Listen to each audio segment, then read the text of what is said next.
Halo sahabat UMKM, ketemu lagi kita ya untuk sama-sama belajar terkait perpajakan. Nah, kita tetap memakai dasar panduan pajak UMKM ini ya. Nah, sebelumnya kita kan sudah belajar banyak tuh. Nanti kita di video ini kita akan belajar terkait kesalahan-kesalahan apa sih yang biasanya dilakukan pada UMKM. Jadi pembelajaran ini akan merefleksi kita agar kita terhindar dari kesalahan itu, dan juga akan kita sebutkan nih sama-sama belajar bagaimana cara mengatasinya. Oke, kita mulai saja. Jadi sebelumnya kita kan sudah banyak belajar tuh dari awal pertemuan video kita sama-sama belajar terkait apa itu pajak dan mengapa penting, terus UMKM juga kenapa harus peduli pajak. Di video sebelumnya juga kita sama-sama belajar tentang peran UMKM itu seperti apa dalam ekonomi dan pajak nasional, yang ternyata UMKM itu berkontribusi paling tinggi loh Bapak Ibu dibandingkan sektor usaha lainnya. Kemudian pajak yang berlaku untuk UMKM itu apa aja, mulai PPh final, PPN, pajak daerah, sampai pajak PPh pasal 21 apabila UMKM sudah punya pegawai. Kemudian juga kita sama-sama belajar terkait payung hukumnya apa aja nih untuk UMKM. Dan kita juga sampai belajar terkait video sebelumnya, yaitu jenis pajak apa yang perlu diketahui UMKM dengan penjelasan, bahkan ada simulasinya. Kita juga pajak penghasilan non final selain tadi pajak final UMKM, kita sama-sama belajar di video sebelumnya juga.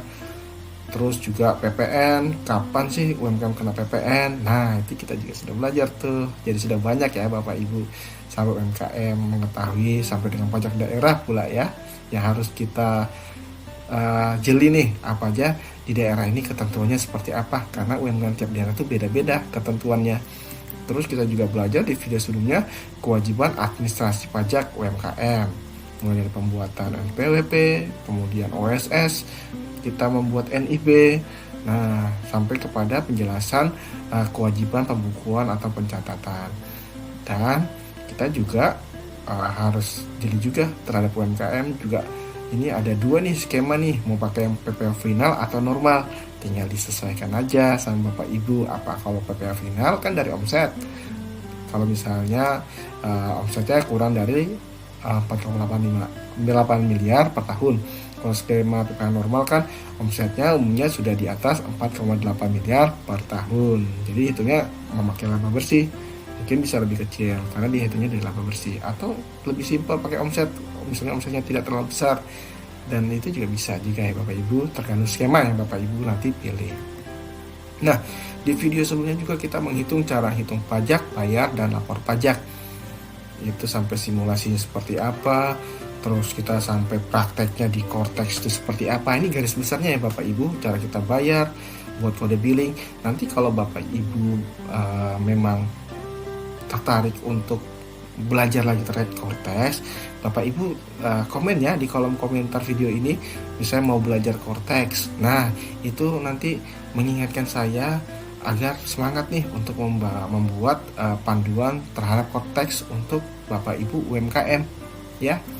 Nah, di situ juga sampai bukti penerimaan negara setelah bayar pajak juga ada dijelaskan. Di video sebelumnya kita sudah belajar garis besarnya. Nah, cara lapor pajak pun kita juga sudah belajar sama-sama di video sebelumnya.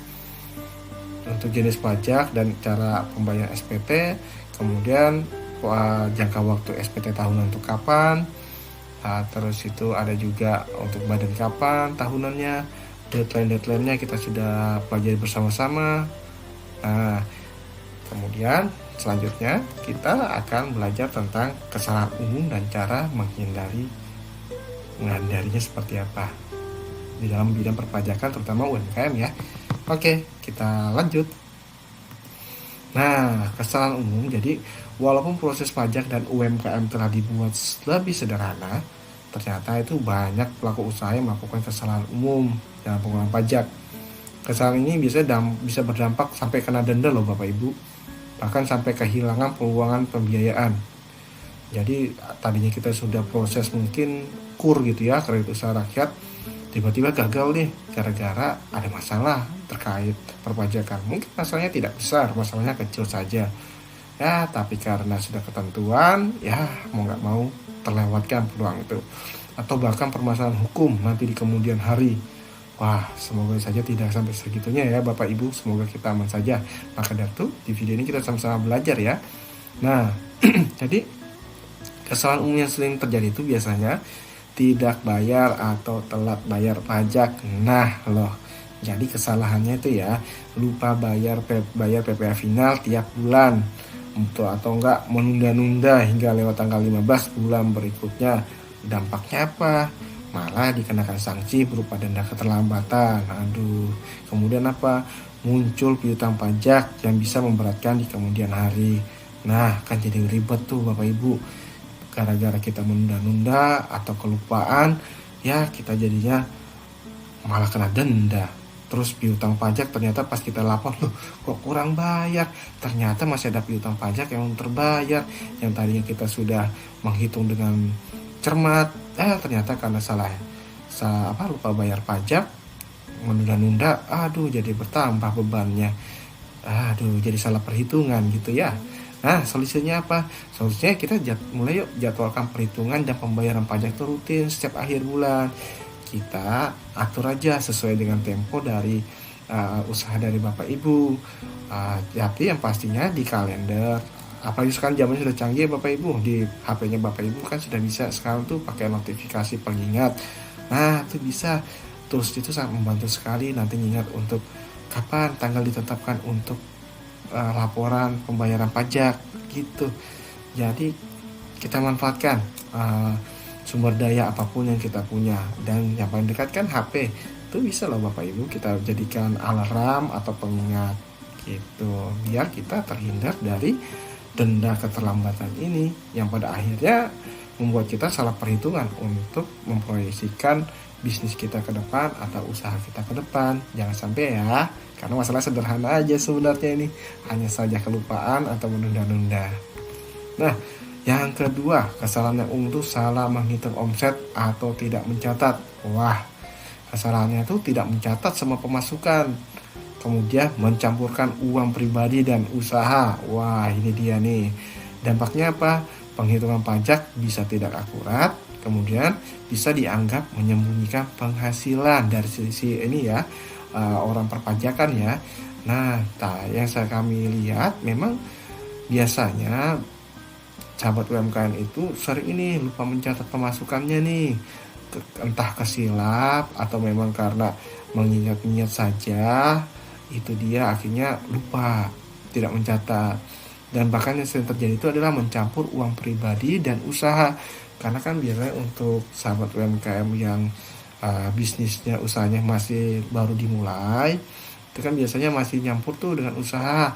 Saran kami dari sahabat UMKM, sudah mulai dipisahkan saja. Jadi bisa terlihat itu sebenarnya dari usaha ini dapat menghasilkan berapa sih, dan dari usaha ini dapat disupport berapa. Itu lebih baik Bapak Ibu, sekecil apapun kita ini yuk belajar untuk memisahkan. Nah, solusinya apa sih untuk kesalahan itu? Pertama, buat catatan omset harian, terus buat catatan omset mingguan dan bulanan. Lebih tertib aja dibuat. Apakah harian, mingguan, atau bulanan? Saran saya sih harian saja ya. Setiap akhir hari coba kita cross check tuh apa aja omsetnya, kita kumpulin nota-notanya lebih baik. Wah, itu keren sekali Bapak Ibu. Terus yang kedua, pisahkan rekening usaha dan rekening pribadi. Jadi sekecil apapun, baru mulai berapapun usaha, buat saja rekening usahanya sendiri, jangan disegabung. Jadi bisa saling mendukung antara pribadi dan usaha, dan kita juga dapat membedakan mana sih yang hasil dari pribadi kita atau dari usaha kita, kayak gitu. Kemudian ini kita gunakan buku catatan, mau Excel atau aplikasi pembukuan sederhana, ya nggak apa-apa, kita gunakan saja. Nanti kalau memang Bapak Ibu mau, saya punya tuh toolsnya untuk pencatatan pembukuan sederhana. Nanti kalau misalnya berminat, boleh nanti komen aja di video ini ya. Misalnya saya mau pembukuan sederhana, aplikasi pembukuan sederhana.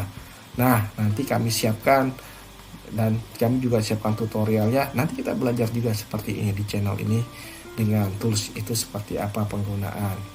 pencatatan hariannya. Jadi lebih mudah lah ya untuk kita sama-sama. Nah, kesalahan yang selanjutnya itu adalah tidak melapor SPT tahunan.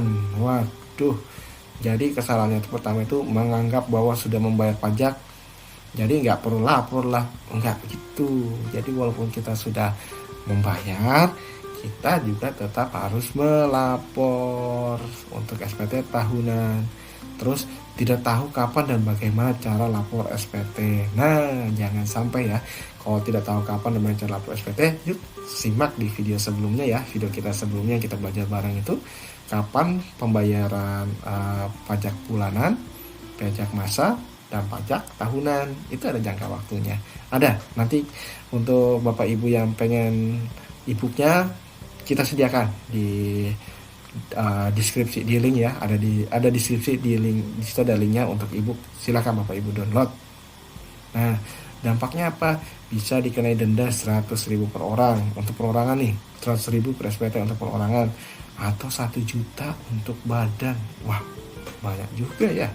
Padahal cuma kelupaan tuh, atau ternyata karena merasa sudah bayar gak usah lapor, ternyata malah kena denda. Terus di sini malah masuk dampaknya daftar wajib pajak tidak patuh. Akhirnya kredibilitas kita yang pengen usaha itu benar-benar pengen halal gitu ya, malah dianggap wajib pajak tidak patuh padahal karena kesalahan kecil ini. Waduh, jangan sampai ya Bapak Ibu sahabat UMKM ya, jangan sampai. Nah, solusinya apa? Itu tetapkan satu waktu khusus di bulan Maret atau April untuk melapor. Karena kan bulan Maret atau April itu kan bulan pelaporan tuh untuk SPT tahunan kan ya. Nah, itu catat mau tanggal berapa untuk melakukan review atau melakukan SPT tahunannya. Tetapkan, pakai Google atau pakai HP kita untuk mengingatkan. Nah, setelah itu solusinya kedua itu kita simpan nih bukti e-filing sebagai arsip digital maupun cetak. Jadi bukti-bukti pembayar pelaporan itu kita simpan, kita berkas juga ya, kita arsip. Jadi itu sebagai bukti kita, ataupun Bapak Ibu scan di kan produk digital atau di komputer, itu juga lebih baik tuh. Jadi kita arsipnya bersih, arsipnya sangat rapi ya, mudah dicari. Jadi ketika ada pemeriksaan atau apa kebutuhan terkait perpajakan, wah kita dengan mudah sekali tinggal mengasih tunjuk saja sesuai dengan arsip yang kita punya, walaupun secara fisik maupun secara digital. Oke, selanjutnya nih, kesalahan umum itu tidak menyimpan bukti pembayaran pelaporan. Nah, itu sama kayak tadi ya, kita tidak menyimpan bayar pajak, bukti e-bilingnya, tidak mengarsip SPT tahunan. Dampaknya apa? Kesulitan sampai saat mengajukan kredit, pinjaman, atau pas ada audit. Terus sulit membuktikan kalau sebenarnya ini kita tuh patuh. Cuma ya bukti badan laporannya ya nggak kita arsip. Waduh, kesalahan kecil yang dampaknya ya lumayan untuk membuat kita kehilangan suatu peluang atau malah bikin repot kita, padahal kita pengen bekerja lagi, pengen berusaha lagi, pengen berbisnis. Jangan sampai ya Bapak Ibu. Jadi maka kita sama-sama belajar ya, biar hal kesalahan umum ini tidak terjadi. Oke, solusinya apa? Yang pertama itu buat folder khusus, mau fisik atau digital, terus nyimpan semua buktinya, bayar dan lapor. Kita buat arsip pakai gambar ini. Wah, kita buat nih arsip kayak gini. Keren banget Bapak Ibu kok sampai buat serapi ini gitu ya. Atau simpan, kalau nggak punya tempat khusus mau nyimpan bukti fisiknya aja, bukti digital juga bisa. Simpan di cloud seperti Google Drive atau OneDrive. Itu ada Bapak Ibu. Jadi itu tersedia secara online, kita taruh di Google Drive atau OneDrive. Jadi ketika terintegrasi HP kita, atau kita bisa buka lewat HP untuk arsipnya, bisa lewat laptop, atau punya tab bisa lewat tab. Yang penting usernya kita masih ingat tuh, dan ini secara cloud kan, lebih aman lah dari misalnya error atau apa gitu ya, kehilangan arsip seperti itu. Nah, kesalahan umum bagi UMKM yang kelima itu adalah salah memilih skema pajak. Semoga enggak ya, karena kan tadi di video sebelumnya kita sudah membahas ya skema pajak untuk UMKM yang cocok itu yang mana ya Bapak Ibu.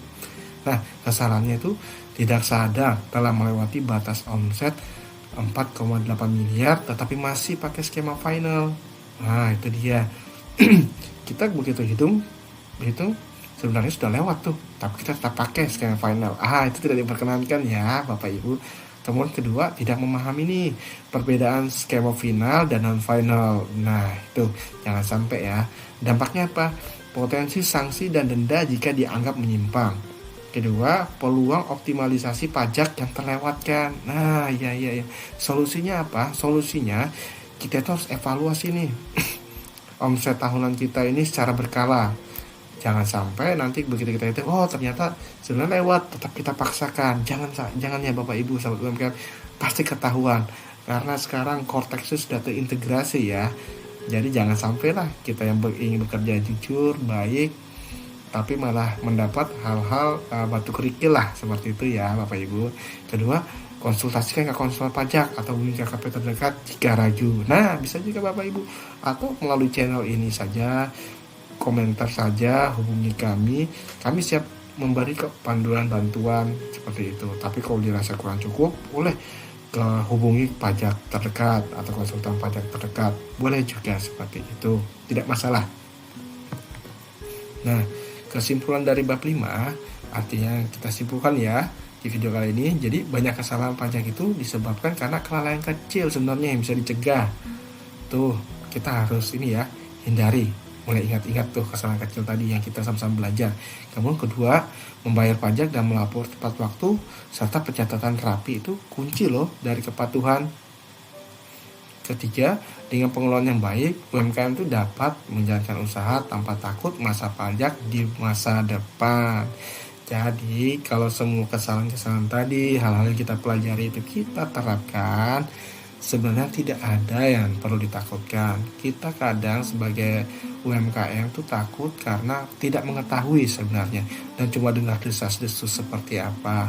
Padahal kalau kita lakuin dengan tertib, dengan disiplin, mengikuti pembelajaran ini, seperti dalam pembelajaran ini, itu aman aja loh kok Bapak Ibu. Nggak susah juga. Itu karena kita tidak pernah melakukannya atau ragu karena belum pernah mencoba. Jangan khawatir ya Bapak Ibu. Nah, berikut ya, sudah ya kita untuk video kali ini terkait pembelajaran kita kesalahan umum dan bagaimana cara mengatasinya. Nanti di next video kita sama-sama belajar nih terkait solusi terkait studi kasus. Nah, studi kasus dari beberapa klien kami, teman-teman kami, sahabat UMKM yang terkait perpajakan ya, yang kami saling konsultasi, saling berbicara, dan akhirnya nanti di video selanjutnya kita akan sama-sama belajar nih bagaimana sih case-case dari masing-masing bisnis usaha yang berbeda-beda ya Bapak Ibu. Jadi biar Bapak Ibu sahabat UMKM lebih pede nih untuk tertib perpajakan, karena banyak peluangnya loh, terutama peluang pembiayaan tuh ketika kita mau membangun lebih besar usaha kita atau kepada klien kita tuh. Dengan bayar pajak kita bisa bekerja sama dengan perusahaan-perusahaan lebih besar atau bermitra dengan perusahaan atau instansi. Kan luar biasa Bapak Ibu jika kita bisa tertib pajak dan memahami pajak kita. Oke, sekian ya Bapak Ibu video dari kami. Salam sehat selalu sahabat UMKM. Jika memang video ini dirasa bermanfaat, silakan like dan share kepada sahabat UMKM lainnya, dan subscribe ya untuk mendukung channel kita ini agar kita dapat terus berkembang bersama dan belajar bersama. Sekian dari kami, kita akhiri, sampai jumpa lagi, see ya.